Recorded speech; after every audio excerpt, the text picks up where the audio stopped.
So I hear you've fallen off the wagon, Simba. Hey, what have you been eating? Was it a lot of peanut butter cups? Was it a lot of ice cream?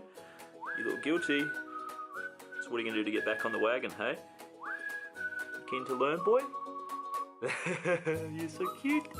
What's going on YouTube? It's your boy Angus coming at you, and I'm excited today to be sharing an epic content video with you guys to help you out, for those of you specifically who find that you're kind of going through a bit of a off the wagon, oh shit, YOLO, fuck this life, FML, whatever, right? And then getting onto a new diet, and just you find yourself going through cycles of sabotage basically.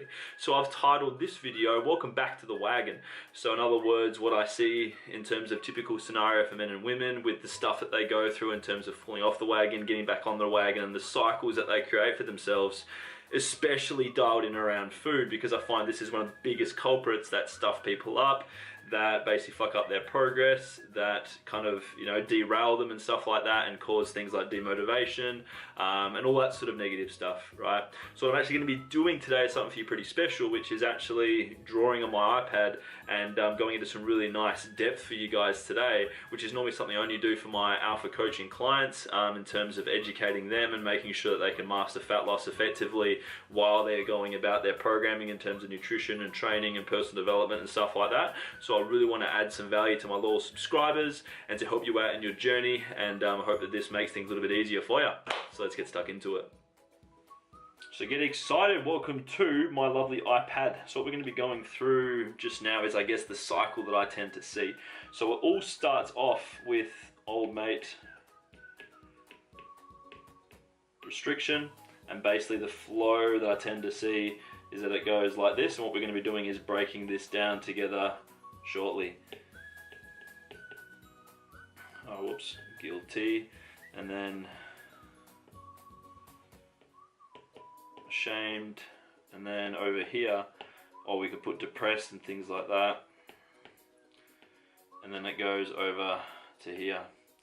So welcome to the cycle. This is what I call the binge and restrict cycle, right? And this is something that is very real for men and women of this day and age.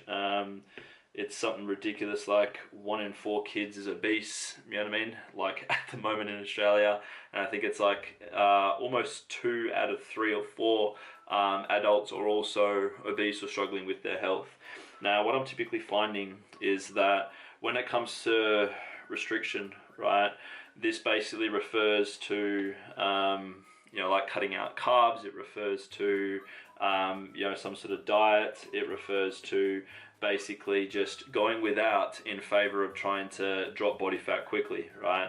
So what tends to happen is we as we go through this cycle, so we start off with the diet or the restriction, or fuck yeah, awesome, I'm on the bandwagon, I'm going to do keto, I'm going to do paleo, I'm going to do this, I'm going to do that, whatever it may be, right? So we've found some sort of trend or some sort of U-Butte thing online and on YouTube or make Google or Facebook or whatever. But then what happens is that, you know, we're on the bandwagon, we're smashing it, we're doing pretty good for maybe, you know, 2 to 3 weeks or so, something like that. And then what happens is that we start to feel bored of the current diet, or what's happening is that because there's not much variety in what we're eating and the meal plan is very vigorous, so that sort of thing, what happens is that we start to crave what we tell ourselves we can't have, or basically, you know, we're kind of really wanting that stuff that's not on our meal plan. And also what usually sort of happens is that people are good Monday to Thursday, but then what happens is that as soon as Friday comes in and the weekend vibes come along and you're invited out to social events, or maybe work has got a shindig on, or, you know what I mean, like there's some sort of crazy thing happening that throws out your routine, this is when this lovely little sucker kicks in, right? And then that binge may be something that's really hardcore based on the restriction. It may just be, like, you know what I mean, I've had a cookie and, you know, fuck it, like the whole thing's just gone out the window now, I may as well just YOLO and I'll, you know, whatever. So what happens is that this usually comes from a place of thinking where it's like we feel like we're useless, we feel like we fail all the time, and what's the point? We kind of then indulge the feels where it's like, oh, I may as well have some more. I may as well this, or I was good for a few days, you know what I mean, that sort of thinking. And then what happens is that obviously we feel a sense of guilt we feel guilty, we're not happy with our efforts, we're familiar with you know what I mean, this cycle happening because it hasn't happened just once before. So you know what I mean, those fail feels kick in even more, deeper fail feels. We have negative self-talk, we tell ourselves all sorts of things that we wouldn't even say to someone else. We consider now at this sort of stage, given the fact that we're in such negative headspace, this is where we start to consider different things than compared to what we did before. So we start doing some more, not necessarily like looking for the overall solution, but what we start doing is we start considering things like fat burners and things like that. So we look at, oh yeah, cool, well, I didn't get results because I was doing that. That must logically mean that this is bad, or that this is bad, and therefore I need to do this and go harder, or I need to cut out more, or I need to eat less, or whatever. But then naturally, because of the fact that we're still not where we want to be, we have those ashamed or depressed feels. Because of the fact that we've been on this journey for X amount of time, and what I usually see is people struggling with this for multiple months, some people multiple years, because they're band-aiding the underlying problems and they're not addressing the real issue of the cause here, right? But then as this cycle continues, what happens is that we are doing things like a massive cupboard clear out. So we do a big clear out of, you know, of our typical binge foods and stuff like that. So it might be chocolate, it might be chips, it might be just whatever it is that you have impulsiveness around, that sort of thing.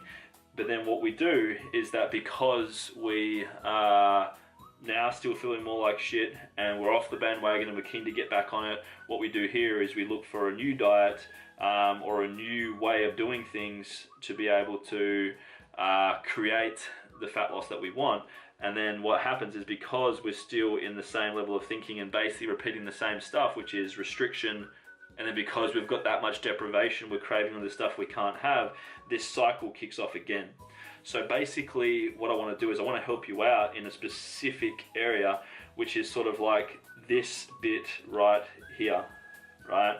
Because the thing is here is that for people, when they're off the wagon and they're about to get back on it, this is a critical point where you really want to dial in on focusing on breaking bad habits and stopping patterns of sabotage that are repeating. So if we kind of zoom in here on this blue area, right, we're going to create a new page, and basically what we want to do is we want to be aware of kind of like what's not working for us. So it's important to understand that what causes all diets to work is that they put you into a calorie deficit. So what that means is that it's you're taking in less overall calories than your body requires to maintain. This is what causes all diets to work, right? Irrespective of whatever way it is, they work because they get you reducing your intake of overall calories, consuming a larger amount of nutrient dense ones, and then they obviously come with their own list of eat this, don't eat that, and that sort of thing, right? So what's happening here is it's like you're choosing all these restrictive ways to be able to create that, right? This is sort of like the pattern of sabotage here.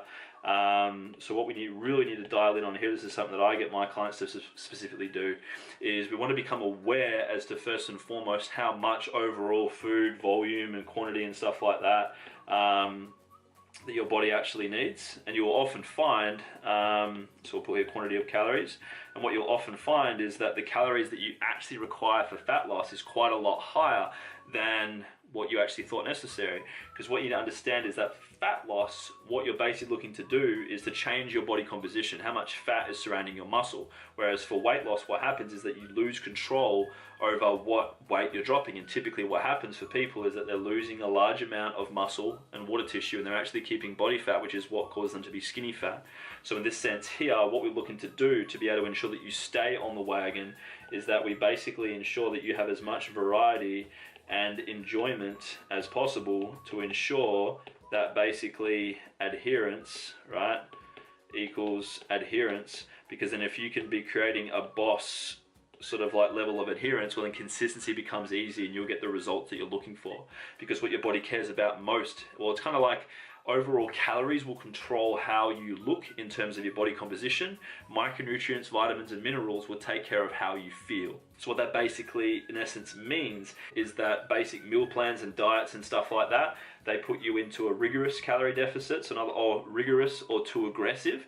So in other words, think things like 1200 calorie diets or even less than that, and then it's just like really rigid in terms of what you eat and what you can't eat and stuff like that. Whereas what we're looking to do here instead, to ensure that you stay on the wagon and you stop falling off and fucking up your progress, is that we get your intake as high as possible to ensure that you continue to lose fat and basically ensure that there's as much enjoyment. And one of the biggest ways that we do that is by ensuring that you've got a 70-30 approach to your calories. So what that basically means is 70% devoted to nutrient-rich foods, so that way you're performing well, you're feeling healthy, you're vitalized, you're not getting sick, and your performance in the gym is really good.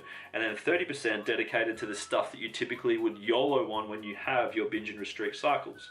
Because what's happening here is, like, restriction doesn't serve us well. There's no dopamine, there's no pleasure, there's no enjoyment when we're eating in that frame of thinking in relationship with food. So for as long as that's happening for you, you will struggle with basically this cycle, and you'll develop eating disorders, you know what I mean, binge eating and all that sort of stuff, which is what I used to struggle with for a long time. It wasn't until I had an approach like this that allowed me to be able to get that consistency and therefore overall adherence, and be able to get year upon year progression with my own physique and taking my progress to the next level. Now, this is something that an approach like this is called flexible dieting. The whole idea of it is that we've got a moderative approach to food, and we're not seeing anything as good or bad, but that we're just being aware of quantities and what's in the food that we're choosing to eat. Because a lot of the issues that I find is that people think they're eating healthy and that they're not eating much and they're hungry, and therefore they've got all bases covered.